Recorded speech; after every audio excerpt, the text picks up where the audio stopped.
교주를 따라갔는데 노부부가 한 명은 익사하고 한 명은 실종됐습니다. 지금부터 이 가평 노부부 실종 사건 얘기를 본격적으로 해보겠습니다. 들으셨던 것처럼 남편은 익사한 채 발견이 되고 아내는 여전히 실종 상태인데 이 사건에 이 두 사람 노부부의 딸과 종교단체 교주가 연관돼 있다는 사실이 밝혀져서 충격을 주고 있습니다. 사건을 좀 정리해야 될 것 같은데요. 네. 백기종 팀장님. 네. 딸 얘기부터 좀 먼저 해볼게요. 그렇습니다. 딸이 처음 진술과 나중 진술이 좀 다른 것 같아요. 엄마 아빠에 대해서 얘기를. 지금 그 굉장히 핫한 사건으로 회자가 되고 있는데요. 이 딸이 43세 된 분입니다. 근데 이분이 11월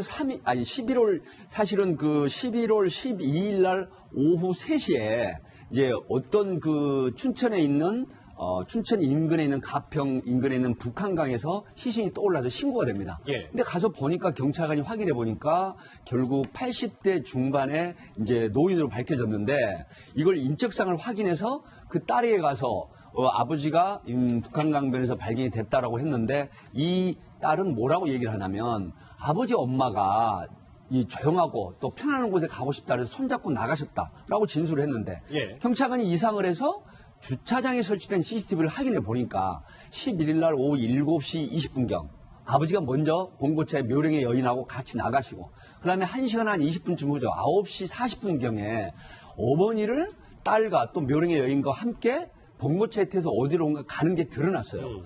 그래서 결국은 다시 추궁을 하니까 좋은 것으로 모셔다 달라고 그래서 바래다 줬는데 사망한 부분에 대해서는 난 모르겠다. 다만 다리 아래로 바래다 준 건 사실이다. 이런 진술을 하는데 경찰은 유기치사죄까지 들여다보면서 수사를 하고 있습니다. 예, 뭐 말씀처럼 현재 딸은 지금 묵비권을 행사하고 있어서 경찰이 이제 애를 먹고 있다고 하는데 곧 구속영장 여부도 이제 결정이 날 것 같은데 저희가 의심이 들 수밖에 없는 게 보통 부모님이 실종이 되면 실종 신고를 하잖아요. 그렇습니다. 근데 이 딸은 실종 신고도 안 했다는 거예요. 네, 사실은 이제 그런 부분이 경찰이 굉장히 수상하다고 생각을 한 거죠. 어떤 거냐면 밤에 두 분을 나갔다고 쳐요. 그런데 연세가 드신 분이 저체온증으로 사망을 할 수도 있었는데 다음날 오후가 되도록 실종 신고를 하지 않았다고 하는 부분은 결국은 경찰이 신흥 종교, 모 종교와 관련이 있어서 혹여 여기에 관련된 유기치사나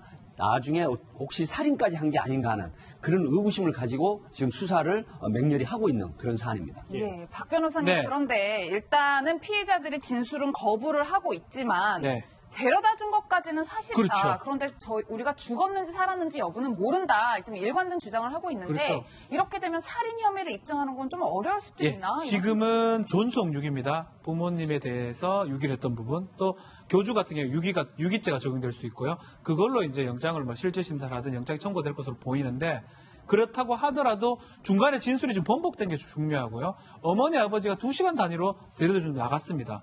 그런 것들이 단순한 어떤 유기의 의도, 버리거나 방치할 의도였는지 더 이상이 있는 건지가 파악이 돼야 될 것 같은데 영장까지 그때까지 증거를 확보하기 좀 어렵다 하더라도 만약에 유기를 했는데 사망케 하면 유기치사가 되는 거고요. 처음부터 어떤 살인이라든지 미필적이나마 그건 고의가 있다면 살인죄가 될 수가 있기 때문에 경찰은 여러 가지 어떤 방향을 염두에 두고 조사를 하지 않을까. 제일 중요한 부분은 일단 시신을 확인을 해야 되는데 살아 또 계실 수도 있는 거고요. 그게 확인이 되는 게 가장 급선무가 아닌가 생각이 듭니다.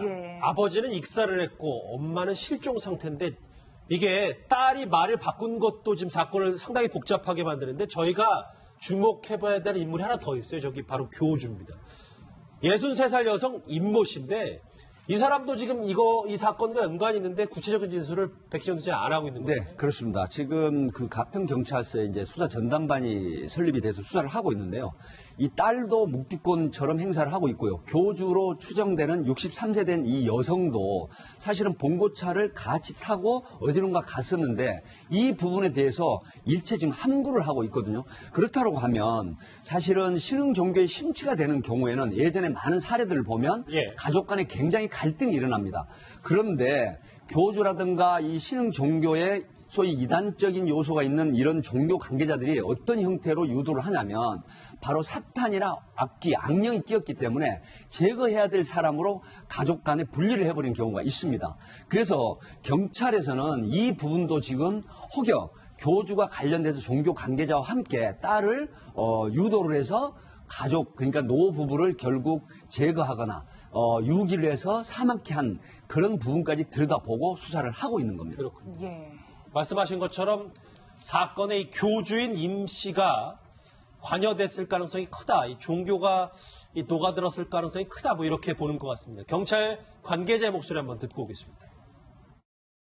맨 처음에는 할아버지 할머니 스스로 나갔다고 이야기했는데 CCTV 영상을 보니까 할아버지를 먼저 태워서 차에 태워서 나가고 또 1시간 20분 있다가 할머니 태워 나간 영상이 있는데 처음에 무서워서 그런 일이 처음이고 이러기 때문에 거짓말했다 이렇게 거룩한 무리 우명 내지 3명이 앉아서 대화하는 형식으로 기도를 하고 대화를 하는 종교단체랍니다. 교주라고 지칭하는 사람 그 집에 왔다 갔다 하고 있어요.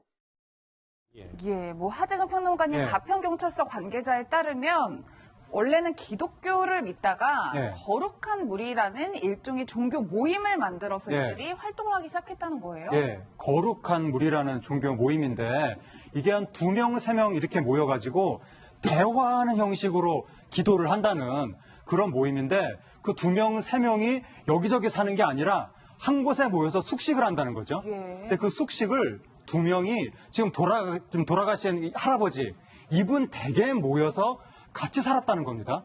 그리고 지금 교주라고 지목이 된 60대는 다른 곳에 살면서 왔다 갔다 하면서 이 할아버지 집 안에서 일종의 부흥회를 한 것이 아니냐.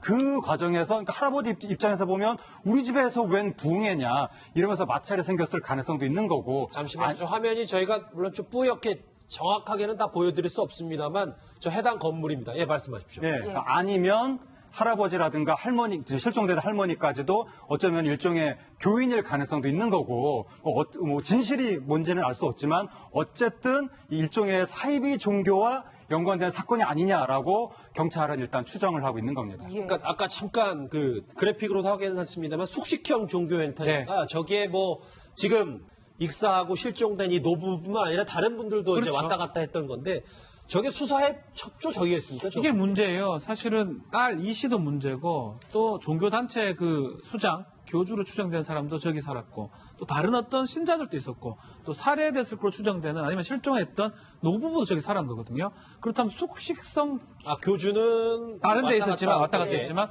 막 그렇다면 어쩌면 가장 중요한 증거를 진술해 줄 수 있는 사람들이 옆에 있던 그 종교단체 회원들인데 교주였던 그 종속 관계에 따라서 제대로 진술을 할 수 없을 가능성이 높아 보이는 그런 상황이기 때문에 딸하고 종교단체 교주가 입을 다문다 그러면 사실은 좀 다른 증거들을 찾기는 쉽지 않은 상황이 아닌가. 그래서 지금 어머니의 어떤 생존이라든지 확인하는 게 좀 중요해 보이는 상황입니다. 뭐 백 팀장님 사실 일선에 계실 때 이런 종교 관련된 네. 범죄를 많이 취급을 하셨을 네. 텐데 네. 보통 이유가 뭔가요? 이런 사건이 사실 제가 앞에 잠깐 말씀을 드렸지만 예를 들어서 종교에 심취가 되면 가족 중에 반대를 하는 경우에는 어떤 식으로 몰아붙이냐면 예. 악기가 끼었다. 뭐 사탄이다, 악령이 끼었다 이런 식으로 예를 들어서 심취된 그 가족의 종교인에 대해서는 종속을 시킵니다. 그리고 반대를 하는 경우에는 제거 대상으로 보기 때문에 예. 지금 이런 경우도 보면 2016년 10월 달에 이 노 부부가 사실은 2014년도에 미국에서 사시다가 오셨는데 2016년 10월부터 거주를 했거든요. 그런데 65평의 방이 4개란 말이에요. 물론 한 방에 있고 다른 사람들이 집회나 어떤 부흥회를 가진다고 하더라도 굉장히 이 부분이 불편했을 겁니다. 그러면 여러 가지 증언들을 보면은 이 노 부부가 딸에 대한 종교에 대해서 불편하거나 부당하다고 생각을 했을 경우가 있어요. 예. 그러면 갈등이 일어나거든요. 이럴 때 결국 제거 대상이 됩니다. 하기 때문에 이런 경우는 수사가 어떻게 돼야 되느냐. 나머지 지금 노모가 어딘가에 감금이 돼 있을 수도 있고 아니면 이미 사망했을 가능성도 있죠. 아, 예. 그렇다고 하면 이런 쪽 수사는 보통 이 종교에 심취돼 있다가 탈퇴하는 경우 있어요. 그런 탈퇴한 종교인을 만나서 전후 사정을 들어보면 상당히 수사에 도움되는 그런 자료를 들 수가 있거든요. 예. 그래서 이 부분도 아마 그 수색을 오늘 일개 중대를 동원해서 하고 있다고 합니다. 제가 취재를 해보니까 여기 종교에 가담해서 만약에 탈퇴를 한 분을 찾게 되면 수사가 훨씬 쉽게 될 가능성이 있습니다. 그러면 금전 문제라기보다는 이 종교 그렇습니다. 이 관련 갈등이다. 네, 그러니까 예. 네, 관련자 진술을 종합해 보면 굉장히 그 불편한 갈등도 좀 있었다고 해요. 그리고 이 딸이 아버지나 어머니의 여권, 그다음에 신용카드 모든 생활에 어떤 이용할 수 있는 편량을 다 해수를 해버렸다고 합니다. 그래서 이제 결국 힘이 없는 부분들인데 아마 제거 대상이 됐다라고 했을 때는 결국 종교적인 부분 때문에 유기를 하고 사망케 할 가능성이 높다. 이렇게 추정을 할 수 있습니다. 예, 백 팀장님 아무래도 이 실종된 할머니를 찾는 게 급선물 것 같은데 오늘도 이제 경찰 경력 한 7, 80명을 네. 배치해서 수색을 하고 있다고 해요. 근데 날씨도 춥고 사실 실종된 지 수일이 지나서 저희가 좀 마음이 좀 안 좋아요. 사실은 저는 개인적으로 이분이 사망했을 가능성은 좀 있다고 봅니다. 왜 그러냐면, 자, 11일인데 벌써 오늘 날짜가 어떻게 됩니까? 꽤 지났습니다. 예, 그렇기 때문에 이분이 혼자 감금돼 있다라고 하더라도 예. 탈진이나 저체온증, 그리고 쇼크사를 하실 수가 있고, 만약에 그 할아버지처럼 77세 된 노인이 만약에 빠졌다라고 하면 이 시신으로 발견될 가능성도 전혀 배제할 수 없기 때문에 예. 아마 경찰이 오늘 일개 중대 또 어제는 50여 명의 경력을 동원해서 수색을 하고 있습니다. 이 부분에 대한 수사, 더군다나 지금 어려운 게 뭐냐면 CCTV라든가 또 소지하고 있는 휴대폰이 없었기 때문에 그렇죠. 아마 난항을 겪고 있다고 하는데 뭔가 목격자라든가 수색 끝에 단서가 발견될 가능성이 있습니다. 네, 저는 이게 휴대전화가 없어서 요즘 위치 추적을 못해가지고 수색의 난항을 겪는다는 건데 예. 처음부터 어머니를 모시고 나갈 때부터 추적을 못하게 하려고 휴대전화를 계획적으로 휴대를 못하게 한 건지 그런 부분도 좀 조사를 해봐야 될 것 같습니다. 예. 가평 노부부 실종 사건 빨리 소식이 좀 들어와야 될 텐데요. 관련 소식은 여기까지 정리를 해봤습니다. 전문가 세 분과는 여기서 인사드리겠습니다. 고맙습니다.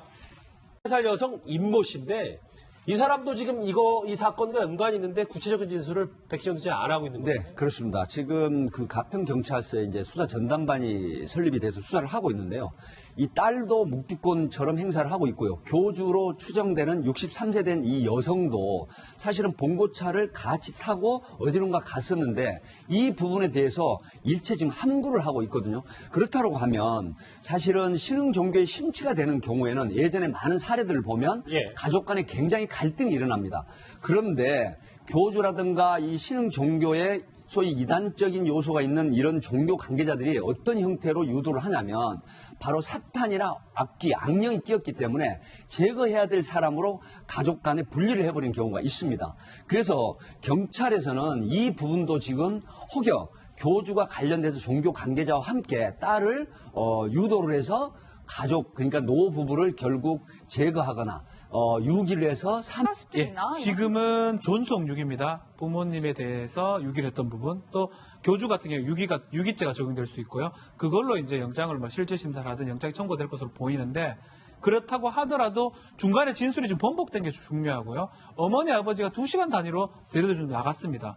그런 것들이 단순한 어떤 유기의 의도, 버리거나 방치할 의도였는지 더 이상이 있는 건지가 파악이 돼야 될 것 같은데 뭐 영장까지 그때까지 증거를 확보하기 좀 어렵다 하더라도 만약에 유기를 했는데 사망케 하면 유기치사가 되는 거고요. 처음부터 어떤 살인이라든지 미필적이나마 그건 고의가 있다면 살인죄가 될 수가 있기 때문에 경찰은 여러 가지 어떤 방향을 염두에 두고 조사를 하지 않을까. 제일 중요한 부분은 일단 시신을 확인을 해야 되는데 그렇죠. 뭐 살아 또 계실 수도 있는 거고요. 그게 확인이 되는 게 가장 급선무가 아닌가 생각이 듭니다. 예. 아버지는 익사를 했고 엄마는 실종 상태인데 이게 딸이 말을 바꾼 것도 지금 사건을 상당히 복잡하게 만드는데 저희가 주목해봐야 될 인물이 하나 더 있어요. 저기 바로 교주입니다.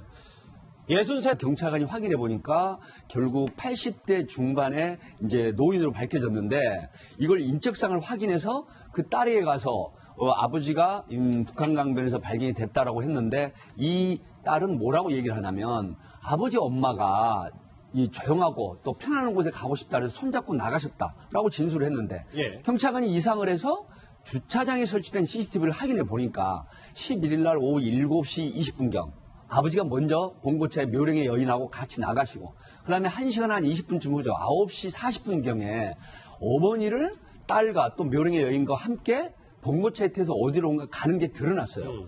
그래서 결국은 다시 추궁을 하니까 좋은 것으로 모셔다 달라고 그래서 바래다 줬는데 사망한 부분에 대해서는 난 모르겠다. 다만 다리 아래로 바래다 준 건 사실이다. 이런 진술을 하는데 경찰은 유기치사죄까지 들여다보면서 수사를 하고 있습니다. 예, 뭐 말씀처럼 현재 딸은 지금 묵비권을 행사하고 있어서 경찰이 네. 이제 애를 먹고 있다고 하는데 곧 구속영장 여부도 이제 결정이 날 네. 것 같은데 네. 저희가 의심이 들 수밖에 없는 게 보통 부모님이 실종이 되면 실종 신고를 하잖아요. 그렇습니다. 근데 이 딸은 실종 신고도 안 했다는 거예요. 네, 사실은 이제 그런 부분이 경찰이 굉장히 수상하다고 생각을 한 거죠. 어떤 거냐면 밤에 두 분을 나갔다고 쳐요. 그런데 연세가 드신 분이 저체온증으로 사망을 할 수도 있었는데 다음날 오후가 되도록 실종 신고를 하지 않았다고 하는 그렇죠. 부분은 결국은 경찰이 신흥 종교, 모 종교와 관련이 있어서 혹여 여기에 관련된